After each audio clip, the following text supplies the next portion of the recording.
Boa tarde, senhores. Boa tarde. Eu peço desculpas por...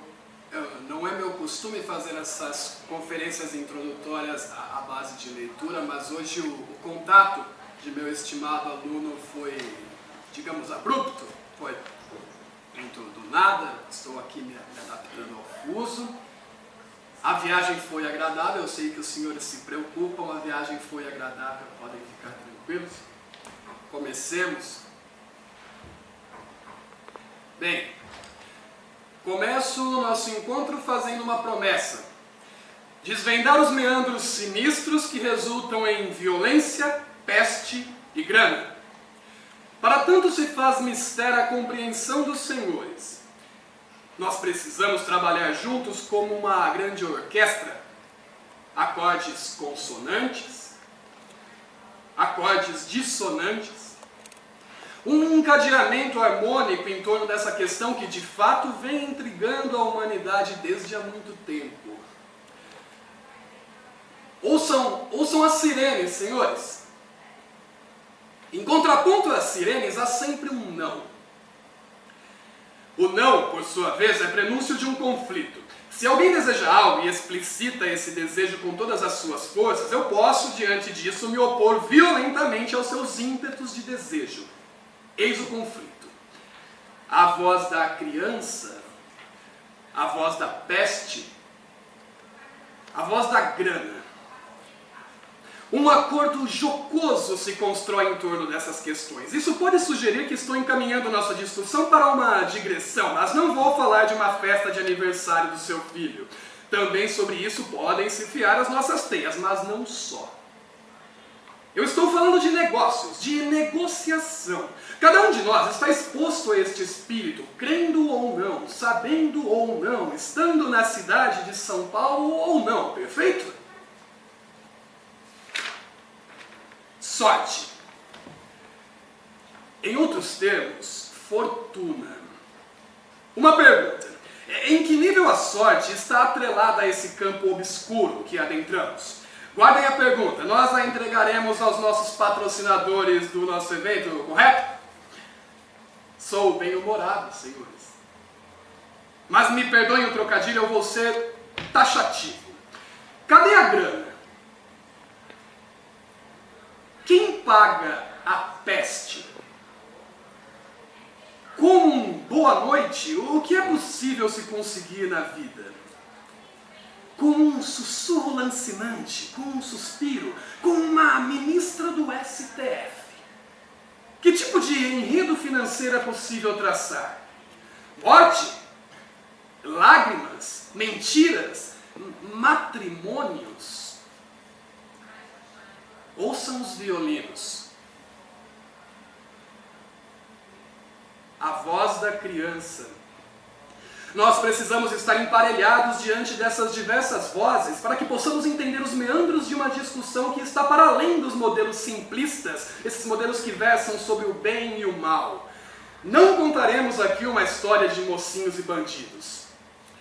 É importante que isso fique bem claro para os senhores. Sem isso, poderemos cair em um melodrama ridículo que em nada contribuirá com as nossas investigações. Alguma pessoa precisa fazer esse serviço, concordam? Entrar na turva curva da história. Mas nenhum anjo será capaz de orquestrar esse pensamento. Tudo isso está em nossas mãos. Mais precisamente nesse instante, em minhas mãos. Eu vou ter que conduzir esse tango. Um tango que em última instância leva à morte. Sim, senhores, um tango que leva à morte. Um tango que leva ao silêncio. Pois sim, a morte é um espaço silencioso por onde escorrem os segundos, as viúvas e, sobretudo, os funcionários públicos. Eu sei que todas essas conexões aparentemente não são assim tão conexas, o que seria inclusive um problema no meu discurso, mas ouçam!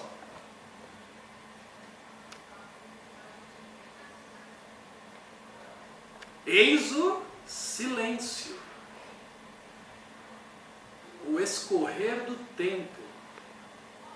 Não sei se vocês perceberam, mas uma morte nasceu.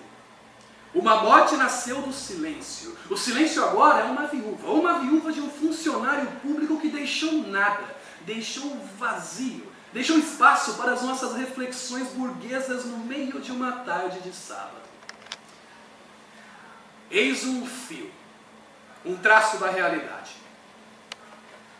Não sou ingênuo, não falo da realidade como um todo, mas um traço inegável da realidade se abateu sobre nós, sob este teto, enquanto estávamos em silêncio. É muito importante que eu torne esse traço de realidade muito nítido nesse discurso. Vocês percebem isso, senhores? Nós estamos acolhidos sob um teto de riquezas infinitas, enquanto uma sirene lá fora se atrasa para levar um funcionário público até o pronto-socorro. O funcionário morre. É inevitável morrer, mas pensar o quão inevitável é a morte não nos ajudará em nada diante de uma questão complexa como essa que escolhi para debatermos nessa tarde. Se nós fecharmos um trato e dizemos, as pessoas morrem, a discussão está encerrada, eu morro, o senhor morre, todos morreram, Parmênides morreu, Heráclito também, uma discussão se encerra com uma proposição óbvia e irrefutável. Mas e a história? E a história, assim com maiúsculas? Como fica a história? É passível de morte a história? Por que motivos a história poderia chegar a total falência a ponto de decretármos-la como morta? Quais são os problemas da história? Quais são os estímulos para pensarmos no fim da história? Ou melhor, que tipo de estímulo insiste em se ausentar em pleno jogo a ponto de fazer com que um jogo deixe de ser jogado? Vejam. Percebam que algo em mim se altera nesse instante. Percebam, por gentileza, eu peço que percebam. Senhores, eu entrei aqui para um jogo. Eu estou aqui para participar de um jogo que se dá a partir de estímulos. Mas onde estão os estímulos? Senhores, acusam-me de por vezes ser um sujeito rude. Eu sou um sujeito rude, senhores? Me pagam para ser rude, senhores? Será que é tão parca a nossa relação? Será que a pobreza é o norte do nosso amor? Me perdoem aqueles que acreditam nisso, mas essa não é a minha percepção sobre mim, sobre nós, sobre o jogo. Mas é fato que a indignação pode tomar conta dos meus propósitos e me encaminhar para esquinas digressivas, para associações violentas, sobretudo por ter a plena consciência de que me lancei em um dispositivo com seriedade e agora tenho de me haver mais uma vez com a necessidade de um jogo sem adversários, sem torcida, praticamente um jogo sem jogo. Senhores, um dispositivo é uma grade, é uma prisão. E se eu me lanço voluntariamente para dentro das grades de uma prisão, eu quero que essas grades cumpram com a sua função. É demasiado rude esperar isso de um dispositivo?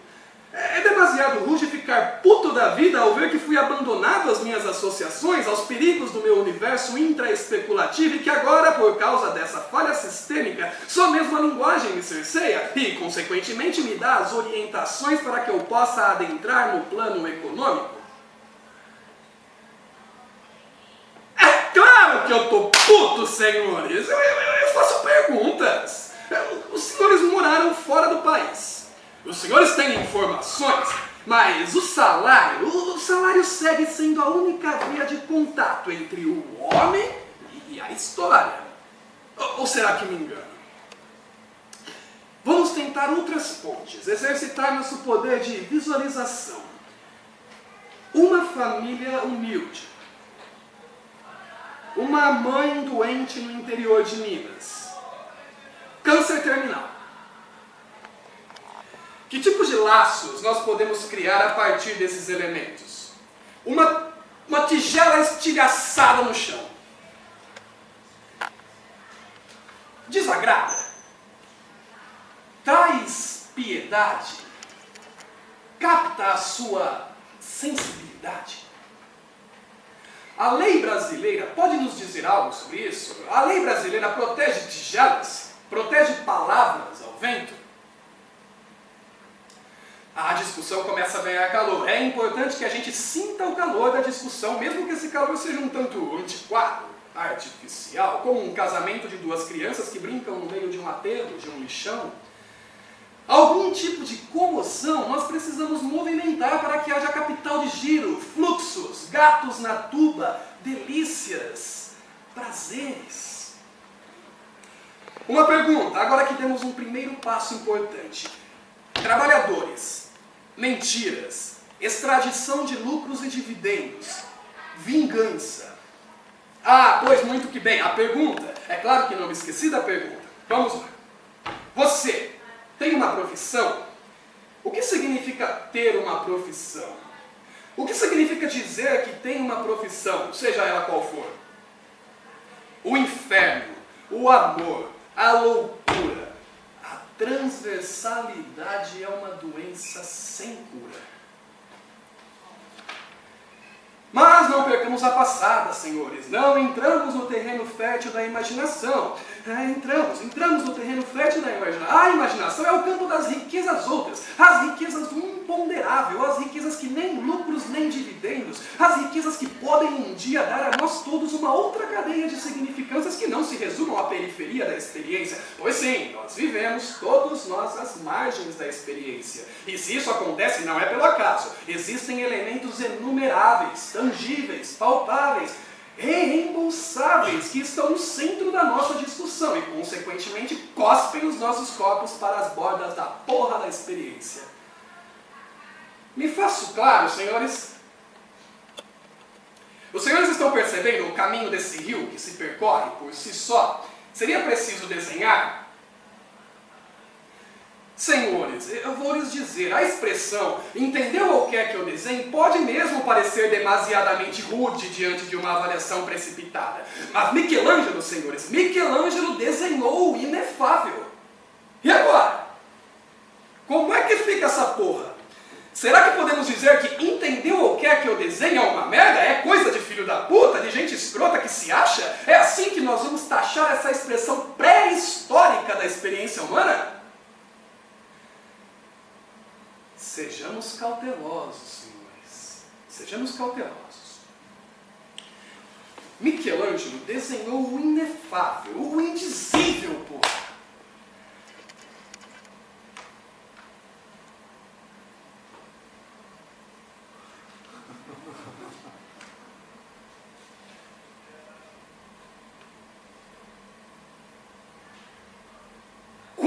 Ganhou por isso, senhores? Quanto ele ganhou por isso, os senhores me perguntam com seus olhinhos infantis? Eu respondo. Respondo com facilidade, senhores. Eu não sei quanto Michelangelo recebeu para desenhar o inefável, pois nunca vi um registro de olerite de Michelangelo exposto em lugar algum. Percebem a bomba implantada? Percebem o déficit primário? Eis o déficit primário, caros senhores. No teto da Capela Sistina não vemos a porra do olerite do Michelangelo. Na caralha da Capela Sistina, na merda do Vaticano, o que nós vemos é Michelangelo dizendo: escuta aqui, ô babaca, isso aqui é o inefável. Quer que eu desenhe de novo ou esse aqui já está de bom tamanho? Senhores, não há problema no ser babaca, senhores. O problema está na falta de sensibilidade para se sentir babaca diante de alguém que se dispõe a desenhar um inefável.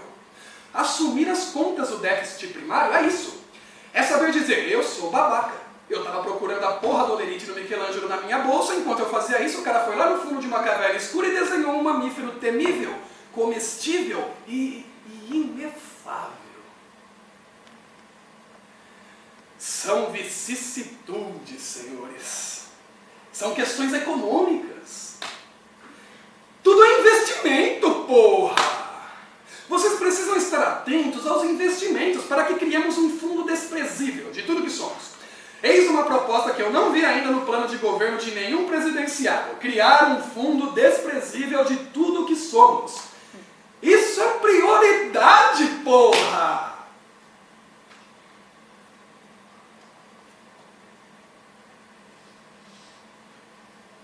Muito bem. Demos um primeiro passo e com isso encerro essa aula introdutória sobre a hermenêutica do capita. Esse projeto econômico que nenhum Paulo Guedes vai apresentar a vocês. Na próxima aula nós trataremos sobre dívida interna e dívida externa. Muito bem? Mas isso só mesmo em uma próxima aula.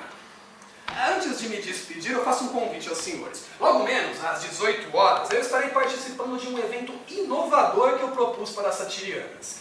Em um Fiat Doblô, eu estarei respondendo as perguntas da comunidade e levando conhecimento às pessoas. O nome do projeto é A Filosofia Peripatética no Caos da Pós-Modernidade do Trânsito Impossível. A filosofia da peripatética no caos da pós-modernidade do trânsito impossível. Os senhores serão muito bem-vindos nesse projeto também.